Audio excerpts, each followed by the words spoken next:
मुझे तो लगता नहीं कोई सत्य है। सत्य मैं बताता हूँ क्या है सत्य। मैं बड़ी बार में जो है यहीं से शिवमार्ग में हमारा मकान था पहले, और बिल्कुल साधारण परिवार से हैं और सिर्फ साइकिल स्कूटर पे चला करते थे और अपना व्यापार धीरे धीरे जमाया। माँ बाप के आशीर्वाद से, भगवान के आशीर्वाद से जमा। लेकिन आप लोगों के लिए मैं एक बात बता दूँ, ये जो भागवत है ये दिव्य है। ये भगवान में और भागवत जी में कोई फर्क नहीं है, ये अभिन्न है। भागवत जी भी भगवान है, ये वांग्मय स्वरूप है भगवान का। तो अभी तक भारतवर्ष के लोगों को, जो अपने हिंदू लोग हैं, उनके दिमाग में ये कि भागवत एक पोथी है तो चले जाएंगे, आ जाएंगे, थोड़ा देख लेंगे, थोड़ा समझ लेंगे। ऐसा नहीं है। फॉरेन के अंदर आज भी जो स्कूल वाले जो भागवत कराते हैं तो बहुत उच्च लेवल पर उसका आयोजन करते हैं और वो आचार्य जी का उनका बड़ा सम्मान करते हैं। तो आप लोग इसी भागवत से मतलब नहीं, आपको जहाँ भी भागवत मिले, देवता लोग भी धरती के ऊपर आए थे सुखदेव जी के पास भागवत के लिए कि भागवत जी है ना, हमारे को समझे दो आप। उनको भी भागवत जी नहीं मिली। तो आप लोग पात्र हो इसलिए यहाँ पे भागवत जी में आए, लेकिन थोड़ा इसको समझो। मेरे को जो भी कुछ दिया है, लगभग 700 से ऊपर आयोजन हो गए भागवत जी के, तो उसमें मेरे को जो भी कुछ मिला है, आज जो भी कुछ इन्होंने बढ़ा के जो भी कुछ कहा, लेकिन जहाँ तक मैं पहुँचा हूँ एकमात्र भागवत जी भगवान गोविंद की कृपा से पहुँचा हूँ। तो यदि मैं पहुँच सकता हूँ, आप लोग भी पहुँच सकते हो। आप लोग ऑलरेडी होंगे, मुझे पता भी नहीं है, लेकिन भागवत जी का पूरा सम्मान करो, कोई भी ग्रंथ का पूरा सम्मान करो। आपको रोजाना प्रवचन की पुस्तक मिलती है, आप देखो, इसको अपने आचरण में लेके आओ। और भागवत का आचार्य बनना बहुत बड़ी बात होती है। जो भागवत के आचार्य हैं, आज का पहले 20 साल पहले, 15-25 साल पहले जब मैंने भागवत शुरू की थी, भागवत के आचार्य मिलते नहीं थे, बहुत सेलेक्टेड, बहुत मुश्किल से मिलते थे। अपने घर बैठे गंगा आई हुई है, ये भागवत जी का आचार्य है, ये बोल रहे मैं अगले साल में कथा करूँगा। मैं तो कह रहा हूँ आप लोग 100-200 लोग ना, तनो मन, धन की छोड़ो, धन तो गोविंद जी दे देगा, तनो मन से इकट्ठे हो जाओ। 100-200 तो हर में नहीं, यहाँ पे भागवत कर रहे हैं, लेकिन आप लोग आओ, इकट्ठा करो, औरों को भी लेके आओ। भागवत की महिमा को समझो कि भाई अपने वहाँ चलना है। और आप ये दिमाग से निकाल दो कि आपके आने से आपको पैसा खर्च करना पड़ेगा। पैसा तो देने वाले एक ही दूसरे की जरूरत ही नहीं, लेकिन आप आओ, सबको लेके आओ। वक्ता के सामने यदि 100-200-500 यदि श्रोतागण रहते हैं तो वक्ता के बाद नई नई बातें निकलती हैं। भागवत में 18,000 श्लोक है।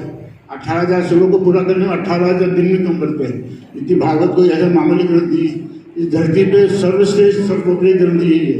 तो आप लोग जब भी कथा हो, भागवत की कथा हो, गीता जी के कार्यक्रम हमने ऊपर 2.5-3 साल तक ऊपर चलाए थे।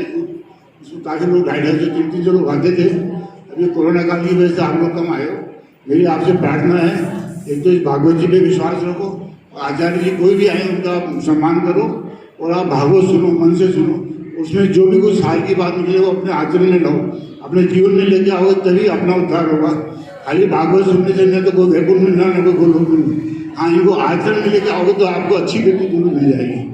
बाकी तो बड़े बड़े महाराज जी साहब ने क्या बोलूँ, एक छोटा सा आदमी हूँ, उन्होंने सबने 100 गुना बढ़ा के बोल दिया। चलो जो भी है, बहुत बहुत धन्यवाद। जय हो, बोले भागवत भगवान की जय हो। हमारे मोदी साहब ने कितनी बड़ी बात कही कि भैया ये मैं अपने लिए नहीं कह रहा, ये प्रयोगात्मक है। चाहे कितने भी बड़ा से बड़ा वक्ता ले आना, हम तो कहीं गिनती में भी नहीं है। हम तो जितने भी भारत के आदरणीय कथावाचक हैं ना, उनमें सबसे अंतिम लाइन में है। और मैं मोदी साहब को बताना चाहता हूँ कि जितने भी हजारों हमारे आदरणीय कथावाचक हैं, हम तो लास्ट में हैं। लेकिन कितनी बड़ी बात रही कि कितना से भी कितना वक्ता ले आना, जब तक श्रोता नहीं होंगे ना, तो सरस्वती माँ जो उनको ज्ञान देती है ना, तो वो ज्ञान फूटता नहीं है। तो भैया ये तो सरोवर है, इस सरोवर में जितने स्नान करने वाले आएंगे ना, तभी जल अच्छी तरह से लहर लेगा।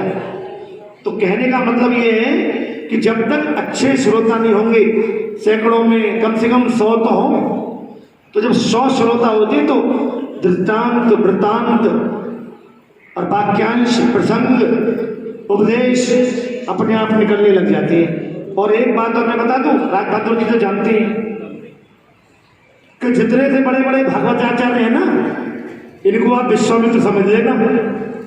कि जब विश्वामित्र ने कही थी ना कि भाई सप्त ऋषियों में मैं भी बन के दिखाऊंगा, क्योंकि वो क्षत्रिय थे। अब महर्षि तो केवल ब्राह्मण बन सकते थे। एक जंग हो गई, टक्कर हो गई, बोले मैं भी अपना नाम दिखाऊंगा, एक क्षत्रिय ब्राह्मण बन के दिखाऊंगा।